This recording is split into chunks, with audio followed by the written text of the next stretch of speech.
आज हम भारत के सर्वोच्च न्यायालय के एक ऐतिहासिक निर्णय रजनीश वर्सेस नेहा का विस्तार से अध्ययन करेंगे। ये निर्णय केवल एक पति पत्नी के विवाद तक सीमित नहीं था, बल्कि पूरे देश में भरण पोषण यानी कि मेंटेनेंस से संबंधित कानून की दिशा और दशा दोनों बदल दी। ये निर्णय 4 नवंबर सन 2020 को न्यायमूर्ति इंदु मल्होत्रा और न्यायमूर्ति आर सुभाष रेड्डी की पीठ द्वारा दिया गया था। माननीय न्यायालय के समक्ष प्रस्तुत तथ्यों के अनुसार रजनीश और नेहा का विवाह सन 2013 में हुआ था। विवाह के कुछ समय बाद दोनों के बीच मतभेद उत्पन्न हो गए और अंततः दोनों अलग अलग रहने लगे। उनका एक नाबालिग पुत्र भी था। इसके बाद नेहा ने अपने और अपने पुत्र के भरण पोषण के लिए विभिन्न कानूनी प्राविधानों के अंतर्गत न्यायालय का दरवाजा खटखटाया। इस प्राविधान में मुख्य रूप से दंड प्रक्रिया संहिता की धारा 125, घरेलू हिंसा अधिनियम 2005 और हिंदू विवाह अधिनियम 1955 शामिल थे। माननीय सर्वोच्च न्यायालय के समक्ष निम्नलिखित प्रश्न विचार के लिए प्रस्तुत हुए थे। पहला, क्या कोई महिला विभिन्न कानूनों के अंतर्गत एक से अधिक बार भरण पोषण प्राप्त कर सकती है? दूसरा, भरण पोषण की राशि निर्धारित करने के लिए कौन कौन से कारणों पर विचार किया जाना चाहिए? तीसरा, क्या भरण पोषण आवेदन की तिथि से देय होगा अथवा आदेश की तिथि से? चौथा, यदि कोई पक्ष अपनी वास्तविक आय और संपत्ति छिपाता है तो ऐसी स्थिति में न्यायालय क्या कदम उठाएगा? माननीय न्यायालय ने अपने निर्णय में कहा कि भरण पोषण का उद्देश्य किसी व्यक्ति को दंडित करना नहीं, बल्कि उस व्यक्ति को आर्थिक सहायता प्रदान करना होता है जो स्वयं अपना भरण पोषण करने में सक्षम नहीं है। न्यायालय ने यह भी कहा कि एक महिला को केवल इसलिए आर्थिक कठिनाइयों में नहीं छोड़ा जा सकता है क्योंकि न्यायिक प्रक्रिया में अत्यधिक समय लग सकता है। न्यायालय ने यह भी स्पष्ट किया कि सम्मानजनक जीवन जीने का अधिकार प्रत्येक व्यक्ति का मूल अधिकार है और भरण पोषण का निर्धारण करते समय इस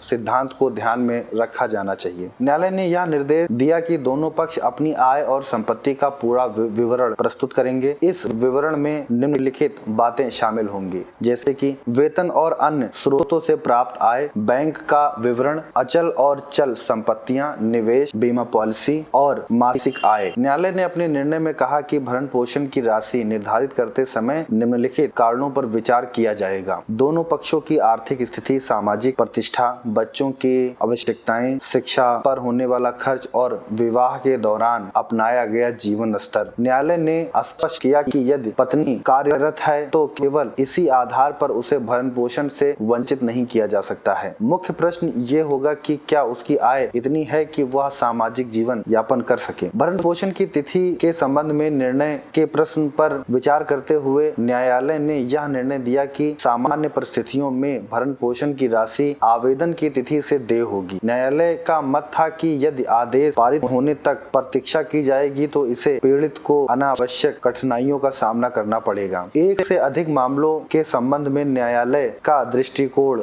ये रहा है कि न्यायालय ने कहा कि यदि कोई पक्ष विभिन्न कानून के अंतर्गत अनेक मुकदमे दायर करता है तो उसे उन सभी मामलों की जानकारी न्यायालय को देनी होगी। इसका उद्देश्य दोहरे लाभ के संभावनाओं को समाप्त करना था। माननीय सर्वोच्च न्यायालय ने यह भी निर्णय दिया कि भरण पोषण से संबंधित मामलों में एक समान प्रणाली लागू की जानी चाहिए जिसे पारदर्शिता और निष्पक्षता बनी रहे। इसी उद्देश्य से न्यायालय ने पूरे देश के लिए विस्तारित दिशा निर्देश जारी किए हैं। रजनीश वर्सेस नेहा का निर्णय केवल एक न्यायिक निर्णय नहीं था, बल्कि ये भारतीय पारिवारिक कानून के इतिहास में एक मील का पत्थर साबित हुआ है। आज भी देश के लगभग सभी पारिवारिक न्यायालय इस निर्णय का अनुसरण करते हैं और इस भरण पोषण से संबंधित मामलों का आधार माना जाता है। अगर आपको ये वीडियो अच्छा लगा है तो आप हमें कमेंट करके बताइए कि अगला किस जजमेंट पर आप वीडियो देखना चाहते हैं। इस वीडियो को शेयर करिए अपने दोस्तों के साथ जो लॉ की पढ़ाई कर रहे हैं या वकालत करते हैं, क्योंकि रूलिंग्स की बहुत ही ज्यादा जरूरत होती है जब हम कोई मुकदमा कर रहे होते हैं, कोई किसी केस पर काम कर रहे होते हैं, न्यायालय के समक्ष हमें जाना होता है। तो इसलिए अपने दोस्तों के साथ उसको शेयर करिए। नेक्स्ट वीडियो किस टॉपिक पर देखना है उस बारे में भी आप हमें कमेंट करके बताइए, हम वीडियो बनाने की कोशिश करेंगे।